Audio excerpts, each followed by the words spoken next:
নমস্কার, 7 নিউজ নেটওয়ার্কে আপনাদের স্বাগত। প্রশ্ন উঠছে, প্রশাসনিক স্তরে ওয়্যারলেসে যে বার্তা বিনিময় করা হয় তা অন্য কেউ শুনছে না তো? প্রশাসনিক গোপন বার্তা দুষ্কৃতীরা জেনে ফেলছে না তো? উত্তর হলো হ্যাঁ, শুনছে। তাই ঘটছে সেনার গতিবিধি জেনে পথে মাইন বিস্ফোরণ ঘটানো, বা পুলিশ আসছে জেনে আগে থেকেই পালানো, যা এই রাজ্যেও একাধিকবার ঘটেছে।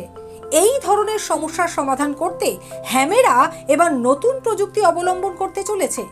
এতে রেডিও তরঙ্গে বার্তা শুধুমাত্র যাকে পাঠানো হবে সেই শুনতে পাবে, সাথে ওয়্যারলেস হ্যান্ডসেট দিয়েই টেক্সট মেসেজও পাঠানো যাবে। সব থেকে বড় বিষয়, ওয়াকি টকি দিয়েই সারা বিশ্বে কথা বলা যাবে। এই প্রযুক্তি ব্যবহার শেখাতে ওয়েস্ট বেঙ্গল রেডিও ক্লাব এবং Indian academy of communication and disaster management যৌথ উদ্যোগে সোদপুরের দেশবন্ধু বিদ্যাপীঠ ফর বয়েজ স্কুলে এই ধরনের ওয়ার্কশপ রাজ্যে প্রথম আয়োজন করা হলো।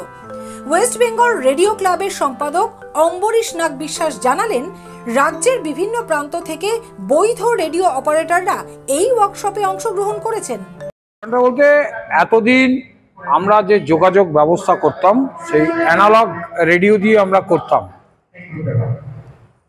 এতে দিয়ে আমরা বিপর্যস্ত স্থান থেকে প্রশাসনিক স্তরে বিপর্যস্ত মানুষের বার্তা পাঠাতাম, অথবা কোনো হারানো মানুষের বার্তা। এক্ষেত্রে আমরা যে বার্তা পাঠাতাম, একই তরঙ্গের মধ্যে থাকা অন্যান্য এই রেডিও ব্যবহারকারীরাও বার্তা শুনতে পেত। তার ফলে কিছু কিছু ক্ষেত্রে নিরাপত্তা বিঘ্নিত হতো। মানে প্রশাসনিক স্তরে কোনো জায়গা থেকে কোনো জায়গায় একটা টিম মুভ করছে, মাঝখানে সন্ত্রাসবাদীরা একটা বিস্ফোরণ ঘটিয়ে দিতে পারত এই বার্তাটা শুনে নিয়ে। কিন্তু বার্তাটা গোপন রাখা, এনক্রিপ্টেড রাখা জরুরি। কিন্তু এনক্রিপ্টেড যে বার্তা বিনিময়ে হতো এতদিন, সেটার মধ্যেও একটা বজ্রঅটনি ফসকাগেরও হয়েছিল, সেটার থেকেও বার্তা বেরিয়ে যাচ্ছিল। তাই এখন এই ডিজিটাল মোবাইল রেডিও, নতুন প্রজন্মের এই রেডিও এখন ব্যবহৃত হচ্ছে। আমরা আজকে এই কর্মশালা করছি।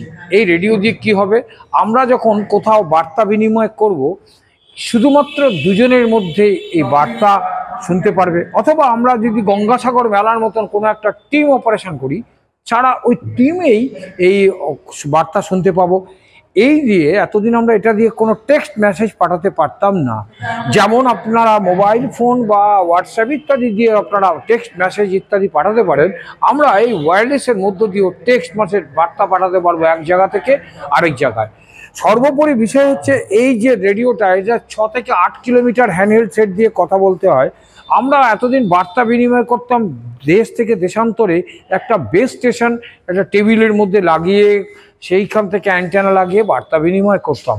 কিন্তু এখন এই নতুন প্রযুক্তির ডিজিটাল মোবাইল রেডিও দিয়ে হাতের মুঠোয় ওয়ার্ল্ড, আমি এখান থেকেই আমেরিকা, রাশিয়া, স্পেন, জার্মান কথা বলতে পারবো। তার ফলে যে কোনো বিপর্যস্ত স্থান থেকেই আমি পৃথিবীর এক প্রান্ত থেকে আরেক প্রান্তে এই রেডিওটা দিয়ে কথা বলতে পারবো।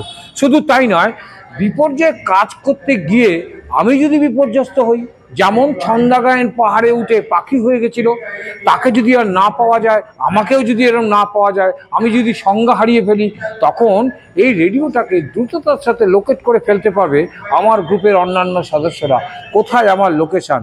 ওয়েদার আপডেট, আমি কোনো ন্যাচারাল ডিজাস্টারে কাজ করতে গেছি, ওয়েদার অ্যালার্ম আমি দিয়ে রাখলাম যে এরকম বৃষ্টি হওয়ার আগে আমায় এটা জানাতে হবে, সেই অ্যালার্মিংও এর মধ্যে আছে। বিভিন্ন রকমের যুক্তি এর মধ্যে আছে, লোকেশান থেকে শুরু করে টেক্সট মেসেজ বার্তা পাঠানো, সব কিছু দিয়েই এই ডিজিটাল মোবাইল রেডিও। এটা অ্যামেচার রেডিও মাধ্যমে পরিচালিত হবে, অ্যামেচার রেডিও অপারেটররা এটা করবে। আমরা আশাবাদী প্রশাসনিক স্তরেও এই টেকনোলজি ব্যবহার করে আরও বেশি সুরক্ষিত বার্তা বিনিময় হবে। আমরা যারা গঙ্গাসাগর মেলায় কাজকর্ম করবে তাদের প্রশিক্ষণ দিচ্ছি। আমাদের ওয়েস্ট বেঙ্গল রেডিও ক্লাব এবং Indian academy of communication disaster ম্যানেজমেন্টের যে সমস্ত পাস করা ছাত্র, ভারত সরকারের লাইসেন্স পেয়েছে, সেই সমস্ত ছাত্রছাত্রীতেই এই মডার্ন রেডিওর প্রশিক্ষণ দিচ্ছি আজকে। কি করে এটাকে ব্যবহার করতে হবে, কি করে বার্তা বিনিময়, কি করে টেক্সট, ওয়েদার আপডেট কি করে পাওয়া যাবে, ইত্যাদি ইত্যাদি সব কিছুই এইখানে এই একটা রেডিওর মধ্যে সব কিছু পাওয়া যায়, তার প্রশিক্ষণ চলছে। সোদপুর থেকে পিয়ালি দত্তরের রিপোর্ট, 7 এবেক নিউজ নেটওয়ার্ক। আরও বিভিন্ন খবরের আপডেট জানতে হলে অবশ্যই সাবস্ক্রাইব করুন 7 এবেক নিউজ নেটওয়ার্ক চ্যানেলটি, কারণ আপনাদের একটা সাবস্ক্রিপশন আমাদের কাছে অত্যন্ত মূল্যবান। পাশাপাশি অবশ্যই ফলো করুন আমাদের হোয়াটসঅ্যাপ চ্যানেলটিও। জয় হিন্দ।